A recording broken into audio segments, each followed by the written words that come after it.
Hello everyone, आज हम लोग क्लास 10th साइंस उसका चैप्टर 1 जो कि है केमिकल रिएक्शन एंड इक्वेशन, इस चैप्टर को हम कम्प्लीटली समझने वाले हैं अपने नोट्स के फॉर्म में। ठीक है, तो चलिए शुरुआत करते हैं। सबसे पहला हमारा क्वेश्चन आता है topic what is chemical reaction. ठीक, तो केमिकल रिएक्शन क्या होता है तो हम लोग पढ़ लेते हैं। The process in which new substance with new properties are formed from one or more substance is called chemical reaction. यानी कि केमिकल रिएक्शन क्या होता है, जब एक या एक से ज़्यादा सब्सटेंस मिलकर क्या बनाते हैं, एक नया प्रोडक्ट बनाते हैं, उन्हें क्या कहते हैं, केमिकल रिएक्शन। जैसे कि रस्टिंग ऑफ आयरन हो गया, बर्निंग ऑफ वुड और फॉर्मेशन ऑफ कड, और रिस्पायरेशन भी क्या है हमारा, एक केमिकल रिएक्शन है। ठीक, देखिए अब हम लोग जानेंगे कैसे कि केमिकल रिएक्शन हो रहा है। ठीक है, तो अब इसके लिए फॉलोइंग देख लीजिए, हम पढ़ लेते हैं। Following observation helps to determine whether a chemical reaction has taken place. यानी कि ये हमें जो पॉइंट्स दिए गए हैं 4 पॉइंट, ये हमें बताते हैं कि केमिकल रिएक्शन हो रहे हैं। ठीक है, जैसे कि क्या होता है केमिकल रिएक्शन के दौरान, चेंज इन स्टेट। ठीक है, यानी कि एक फॉर्म से नया फॉर्म बनता है। चेंज इन कलर, यानी कलर का चेंजेस होते हैं। अभी हम लोग जानेंगे, कुछ एग्जाम्पल देखेंगे कलर कैसे चेंज होते हैं। इवोल्यूशन ऑफ गैस, यानी गैस का इवॉल्व होता है। और टेम्परेचर में भी चेंज आता है। ठीक है, अच्छा अब रिएक्टेंट क्या होते हैं, प्रोडक्ट क्या होते हैं। The substance which take part in chemical reaction is called reactant. यानी कि जो सब्सटेंस जिसका रिएक्शन हो रहा है उसे क्या कहते हैं, रिएक्टेंट। ठीक है, the substance which are formed in chemical reaction क्या कहते हैं उन्हें, प्रोडक्ट। यानी कि जो रिएक्टेंट क्या हुआ, उनका रिएक्शन हुआ, वो क्या बनाएंगे, एक नया प्रोडक्ट बनाएंगे। उस जो बना हुआ चीज़ है ना, उसे प्रोडक्ट बोलते हैं। ठीक है, अब जान लेते हैं हम केमिकल इक्वेशन क्या होता है। ठीक है, what is chemical equation, exam में भी आ जाते हैं, तो इसको याद कर लीजिएगा। ये क्या है, symbolic representation of chemical reaction is called chemical equation. यानी कि क्या है, एक सिंबॉलिक रिप्रेजेंटेशन है किसका, केमिकल रिएक्शन का। ठीक, उसी को क्या बोलते हैं, केमिकल इक्वेशन। इसमें इन्वॉल्व क्या क्या होते हैं देख लेते हैं। It involves uses of symbol of elements or chemical formula of reactant and product with mention of physical state. तो हमने जाना क्या क्या इन्वॉल्व होते हैं, एलिमेंट्स, केमिकल फार्मूला होते हैं। ठीक है, जो रिएक्टेंट इन्वॉल्व हुआ और प्रोडक्ट जो फॉर्म हुआ। ठीक, और साथ साथ उनके फिजिकल स्टेट। ठीक है, अच्छा नेसेसरी कंडीशन क्या चाहिए केमिकल इक्वेशन, केमिकल रिएक्शन के होने के लिए। ठीक है, तो हम पढ़ लेते हैं। The necessary condition such a temperature, pressure or any catalyst should be written or arrow वेट बी रिएक्टेंट एंड प्रोडक्ट। यानी कि केमिकल रिएक्शन होने के लिए हमें या तो टेम्परेचर चाहिए या प्रेशर चाहिए या कैटलिस्ट। कैटलिस्ट क्या होता है, जो कि देखिए कैटलिस्ट होता है वो खुद ही केमिकल रिएक्शन में इन्वॉल्व नहीं होगा, लेकिन केमिकल रिएक्शन को इंक्रीज कर देता है। ठीक है, बिना इन्वॉल्व हुए, उसे क्या कहते हैं, कैटलिस्ट। ठीक है, अब एग्जांपल दिया है, magnesium is burn into air to form magnesium oxide can be represented. देखिए केमिकल रिएक्शन का एग्जांपल है, ये एक्टिविटी है, पहला ये एक्टिविटी है चैप्टर में। इसमें बताया गया जब मैग्नीशियम बर्न होता है तो हमारी जो एटमॉस्फेयर में ऑक्सीजन है उनके साथ रिएक्ट करके क्या बनाता है, मैग्नीशियम ऑक्साइड। अब मैग्नीशियम ऑक्साइड का कलर क्या है, वाइट, लिख लीजिएगा बगल में। और ये डेजलिंग फ्लेम के साथ बर्न होता है। ठीक है, अच्छा इंपॉर्टेंट पॉइंट है, हम पढ़ लेते हैं। Physical state of reactant and product are mention to make chemical reaction more informative. अब एग्जाम में यहाँ आ गया, आपको कैसे बनाएंगे, मोर इन्फॉर्मेटिव कैसे बनाएंगे केमिकल रिएक्शन को, तो आप क्या उसमें मेंशन करेंगे, फिजिकल स्टेट और रिएक्टेंट को और प्रोडक्ट को हम मेंशन करके। ठीक है, हम जब ये मेंशन कर देंगे फिजिकल, और कैसे करेंगे आप, जैसे ये देखिए एग्जांपल में दिया है, जैसे आप गैस के लिए जी का यूज करेंगे। ठीक है, लिक्विड के लिए यल का यूज करेंगे और सॉलिड के लिए यस का करेंगे। ठीक है, और एक्वस के लिए यानी जो घुल गया है पानी में उसके लिए एक यूज करेंगे। ठीक है, ये केमिकल रिएक्शन और ये केमिकल रिएक्शन को दर्शाने का एक अच्छा मेथड माना जाता है। ठीक है, ठीक है, अब हम लोग पढ़ लेते हैं बैलेंसिंग केमिकल इक्वेशन। ठीक है, अच्छा सबसे पहले पढ़ते हैं chemical reaction and equation notes also include the mean to balance the equation by several method.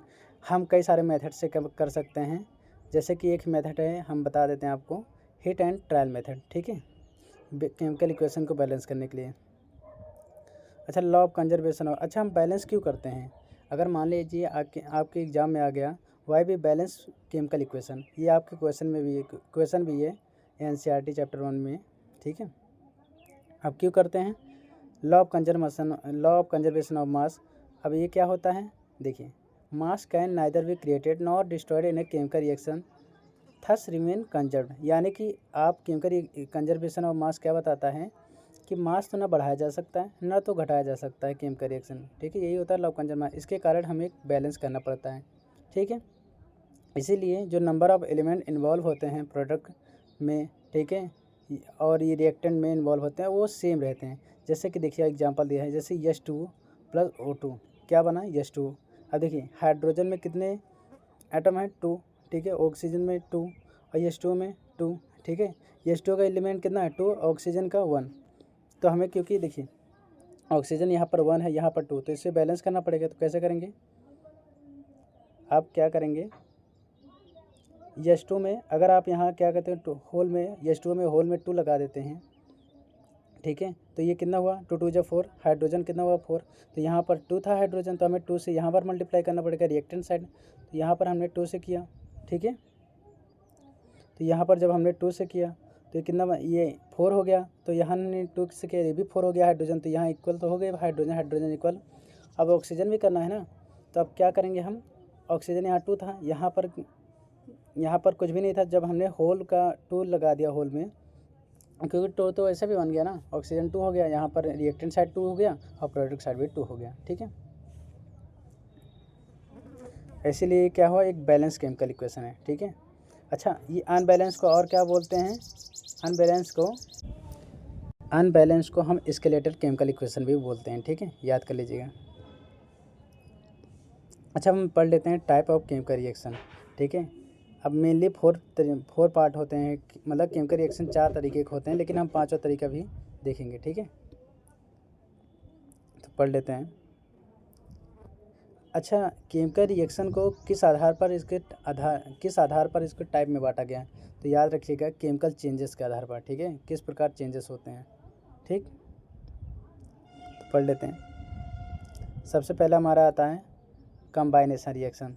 इसमें क्या होता है, the reaction in which 2 or more substance combine to form a new product is called combination reaction, यानी कि जब 2 और 2 से ज़्यादा सब्सटेंस मिलकर क्या बनाते हैं, एक सिंगल प्रोडक्ट बनाते हैं, उन्हें क्या बोलते हैं, कंबाइनेशन रिएक्शन। आपके बुक में कई सारे एग्जांपल दिए, वो सारे याद कर लीजिएगा, वो सारे इंपॉर्टेंट है, कुछ भी आ सकता है, तो बस इसमें आपको समझने के लिए एक एक एग्जांपल दिया गया है। जैसे कार्बन जब बर्न हुआ, ऑक्सीजन के साथ रिएक्ट किया, क्या बनाया गया, कार्बन डाइऑक्साइड यानी CO2, ठीक। अच्छा, डिकम्पोजिशन क्या रिएक्शन होता है, the reaction in which a single substance decomposes to give a 2 or more product is called decomposition reaction, यानी जब एक रिएक्टेंट वो ब्रेक होता है, 2 या 2 से ज़्यादा सब्सटेंस बनाता है, उसे क्या कहते हैं, डिकम्पोजिशन रिएक्शन। जैसे यहाँ पर NaCl का दिया है, जब Na ब्रेक हुआ, NaCl ब्रेक हुआ तो Na अलग हो गया और Cl अलग हो गया, यानी Na क्या है, सोडियम, अब क्लोरीन अलग हो गया, ठीक है। ये क्या है, डिकम्पोजिशन रिएक्शन। आप लोग बुक से ज़रूर याद कर लीजिए, उसमें कई सारे एग्जांपल हैं और सारे ही इम्पोर्टेंट हैं, ठीक है। अच्छा, डिकम्पोजिशन रिएक्शन। अच्छा, डिकम्पोजिशन रिएक्शन ना 3 टाइप में और बांटा गया है, ठीक है। अब इन्हें क्या किस आधार पर बांटा गया है, एक हीट, एक इलेक्ट्रिसिटी, एक फोटो यानी कि सनलाइट के आधार पर, ठीक है। तो हम एक एक पढ़ लेते हैं। सबसे पहले आता है हमारा थर्मल डिकम्पोजिशन रिएक्शन। ये क्या होता है, when decomposition reaction is carried out by heating, यानी कि जब डिकम्पोजिशन रिएक्शन किसके कारण हो, जब हीट के कारण हो, तो क्या कौन सा रिएक्शन है, थर्मल डिकम्पोजिशन रिएक्शन। जैसे कैल्शियम कार्बोनेट को जब हीट करेंगे आप ना, तो क्या बनाएंगे, कैल्शियम ऑक्साइड और कार्बन डाइऑक्साइड, ठीक है। अब कैल्शियम कार्बोनेट को और क्या कहते हैं, इसे क्या कहते हैं, तो आप लोग बताइए कमेंट में, हम बता देते हैं। कैल्शियम ऑक्साइड को क्विकलाइम भी बोलते हैं, ठीक है। अच्छा, इलेक्ट्रोलाइटिक डिकम्पोजिशन रिएक्शन क्या होता है, when decomposition is carried out by passing electricity, यानी कि जब हम इलेक्ट्रिसिटी की मदद से डिकम्पोजिशन रिएक्शन करवाते हैं तो उसे क्या कहते हैं, इलेक्ट्रोलाइटिक डिकम्पोजिशन रिएक्शन, ठीक। जैसे कि H2O में जब आप इलेक्ट्रिसिटी पास करेंगे ना, H2 अलग हो जाएगा, O2 अलग हो जाएगा। अच्छा, इसमें आप लिख लीजिएगा बगल में, O2 कहाँ से निकलता है जब आप इलेक्ट्रिसिटी पास करेंगे, एनोड से, और H2 कहाँ निकलता है, कैथोड से। ये इंपॉर्टेंट पॉइंट्स हैं, ये सब एग्ज़ाम में आते हैं। आपकी अगर आप देखे होंगे तो एग्ज़ाम में सेट 2 में PYQ में भी आया है ये क्वेश्चन, ठीक है, कि एनोड और कैथोड से क्या निकलते हैं, किस में से क्या निकलते हैं, ठीक है। तो आप लोग ध्यान से पूर्वक याद कर लीजिएगा इसे, जो मैं बताया हूँ। O2 कहाँ से निकलता है, एनोड से, और H2 कहाँ निकलता है, कैथोड से, ठीक है। अच्छा, photolytic decomposition reaction, when decomposition is carried out in the presence of sunlight.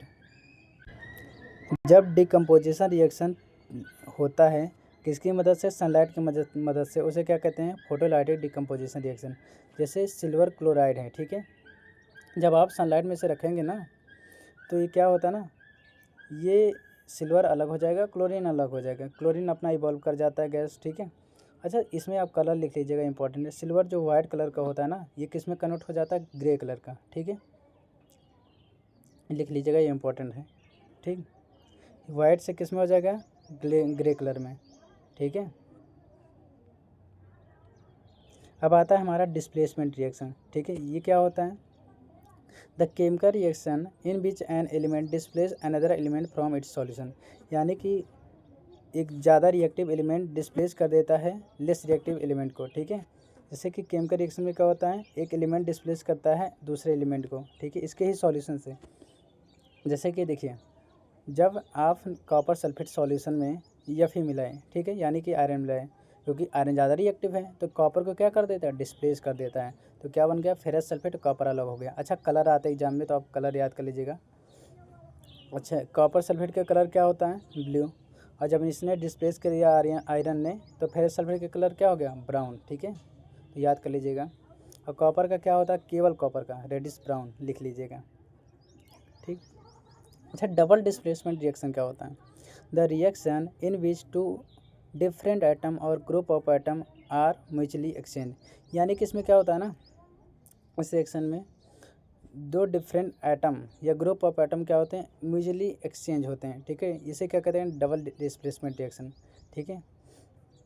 यानी इसमें आयंस का एक्सचेंज होता है, ये याद रखिएगा। जैसे कि जब सोडियम सल्फेट बैरियम क्लोराइड के साथ रिएक्ट किया तो क्या बनाया, बैरियम सल्फेट और सोडियम क्लोराइड।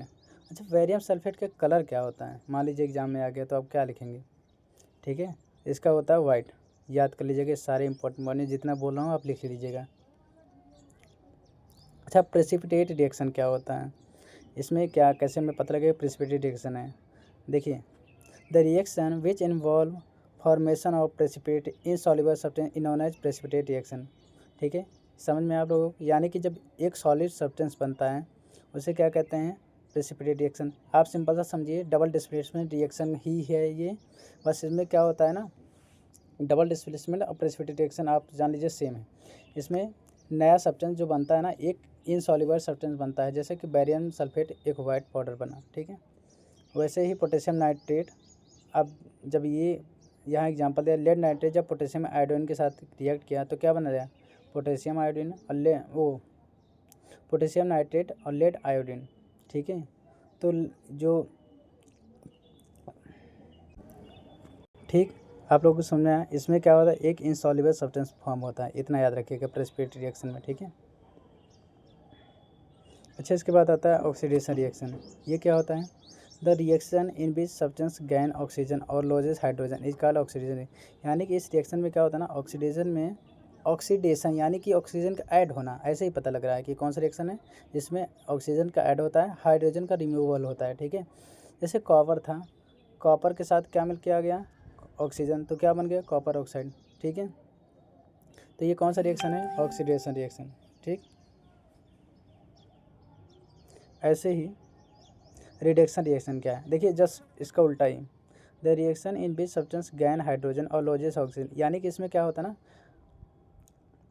हाइड्रोजन ऐड होते हैं और ऑक्सीजन हटते हैं। जैसे कि अब देखिए, जैसे यहाँ कॉपर ऑक्साइड था ऊपर, ठीक है, हम अगर इसको हाइड्रोजन से पास करेंगे ना तो कॉपर अलग हो जाएगा और हाइड्रोजन अलग हो जाएगा, ठीक है। तो समझ में आप लोगों को, रिडक्शन रिएक्शन में क्या होता है, यानी कि हाइड्रोजन का ऐड होता है, ऑक्सीजन का रिमूवल होता है, ठीक है। जैसे यहाँ देखिए, कार्बन के साथ क्या ऐड हुआ, हाइड्रोजन, तो क्या बना, मीथेन यानी CH4। अच्छा, ऑक्सीडेशन रिएक्शन क्या होता है, यानी कि चलिए पढ़ लेते हैं, जिसे रिडॉक्स रिएक्शन भी बोलते हैं। The reaction in which one reactant get oxidized and other reactant get reduced is called oxidation reaction. आप इसमें ये भी लिख सकते हैं सिंपल सा, the reaction in which oxidation and reduction take place simultaneously, यानी कि जब रिडक्शन ऑक्सीडेशन दोनों साथ साथ होते हैं तो उसे क्या कहते हैं, रिडॉक्स रिएक्शन। ठीक है, जैसे कि जिंक ऑक्साइड है, जब कार्बन के साथ रिएक्ट किया तो जिंक अलग हो गया, कार्बन मोनोऑक्साइड अलग हो गया। ठीक है, ये अलग बन गया। तो इसमें देखिए, अच्छा, कार्बन का क्या हो गया, ऑक्सीडेशन हो गया, क्योंकि कार्बन के साथ ऑक्सीजन जुड़ गया। और एक चीज़ बताइए, जिंक ऑक्साइड था, जिंक का रिडक्शन हुआ क्योंकि जिंक अकेला हो गया। ठीक है, आप लोग समझ में। ऐसे मैग्नीशियम ऑक्साइड, यह सेल का दिया एग्जाम्पल। ठीक है, सेम है वही एग्जाम्पल में आता है, इसको याद कर लीजिएगा, इसका एग्जाम्पल। ठीक है, कि रेडॉक्स रिएक्शन का आएगा, व्हाट इज रेडॉक्स रिएक्शन, और इसके एग्जाम्पल दीजिए। अच्छा, अब एक बार और हम समझ लेते हैं, classification of chemical reaction based on energy change, यानी कि जब एनर्जी चेंज के अनुसार अगर केमिकल रिएक्शन का क्लासीफाई हम देख लेते हैं। अच्छा, इसमें दो प्रकार में बांटा गया है, एक एक्जोथर्मिक, एक एंडोथर्मिक।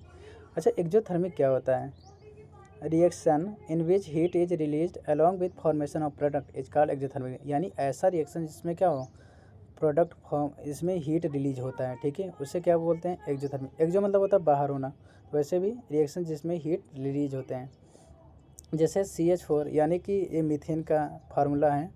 ठीक है, और इसे नेचुरल गैस बोलते हैं। जब मीथेन बर्न होता है तो क्या होता है, कार्बन डाइऑक्साइड वाटर बनता है और साथ साथ हीट रिलीज होते हैं। ठीक है, ये इंपॉर्टेंट है, एग्जाम में भी आते हैं। ये अगर बोर्ड में आप देखेंगे, आपकी 2025 के में भी आया है question, burning of natural gas. ऐसे एंडोथर्मिक रिएक्शन क्या होता है, the reaction in which require energy in the form of heat, light or electricity to break reactant are called endothermic, यानी ऐसा रिएक्शन जिसमें क्या हो, हीट एब्जॉर्ब हो, और उसमें क्या होता है, हीट रिलीज होता था। ठीक है, जिसमें हीट एब्जॉर्ब हो उसे क्या कहते हैं, एंडोथर्मिक रिएक्शन, और जिसमें रिलीज हो उसे क्या कहते हैं, एंडोथर्मिक रिएक्शन। ठीक है, जैसे लेड नाइट्रेट को जब आप हीट करेंगे ना, lead oxide, nitrogen dioxide, oxygen बनेगा। ठीक है, तो आप लोग समझें, लेड नाइट्रेट को जब हीट करेंगे क्या बनेगा, lead oxide, nitrogen dioxide, oxygen. अच्छा, इसका कलर लिख लीजिए, इंपॉर्टेंट है। लेड नाइट्रेट का कलर क्या होता है, वाइट, और इसका लेड ऑक्साइड येलो, और नाइट्रोजन डाइऑक्साइड का ब्राउन। ठीक है, ये बहुत इंपॉर्टेंट है, कलर आते हैं इसलिए लिख लीजिएगा। ठीक है, तो हमारे एग्जाम में तो ये कट गया है, कोरोजन और एसिडिटी कट गया है, तो हमारा बस यहीं तक था। ठीक है, ये चैप्टर कंप्लीट होता है। आप लोग लेकिन बुक से इसको अच्छे से एक बार फिर से पढ़ लीजिएगा। ठीक है, इसमें क्योंकि एग्जाम्पल सारे ऐड नहीं किए गए हैं। ठीक है, समझने के लिए ही ऐड किए गए हैं। तो कैसा लगा वीडियो आप ज़रूर बताइए। ठीक है, अगर कुछ समझ ना आए तो आप पूछ सकते हैं, हम प्रयास करेंगे बताने के लिए पूरा। ठीक है, तो तब तक के लिए धन्यवाद। नेक्स्ट चैप्टर के नेक्स्ट वीडियो मिलते हैं। Thank you.